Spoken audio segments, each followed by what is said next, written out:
We all want so much, maybe a fancy vacation, handbag, new car, but how can you be smarter with your money and the choices and actually being able to afford it? Liann Sugiyama from Bank of Hawaii is here to help us make some of those tough choices. It can be tough because you do want a lot, but what do you need to consider if you're thinking about making some big purchases? So whenever borrowing money, you want to look at the total cost of the loan. So you want to take into consideration the interest you'll be paying on that loan.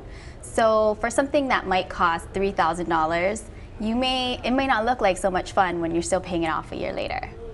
And specifically when you're looking at these things, want versus need, you should be thinking about the real cost of it then. Exactly, but it's still important to think about what you really want versus what you really need. So for the things that you want, it might be better to save up for it rather than to borrow for it. So for instance, a vacation.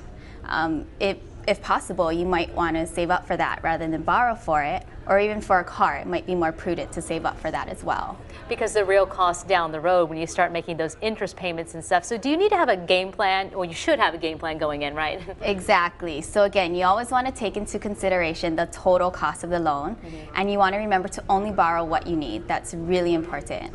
And then secondly, you want to make sure that you can make the repayments. So sometimes people think that, you know what, I'll bring home lunch to work every day, but that's a discipline that you would actually have to maintain, and sometimes it can be difficult because you don't have the time to bring the home lunch.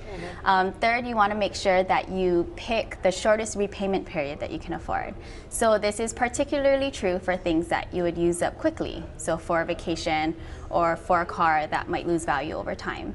And then lastly, you want to test yourself. So try it out. See if you can comfortably set aside the money that you would need to repay the loan.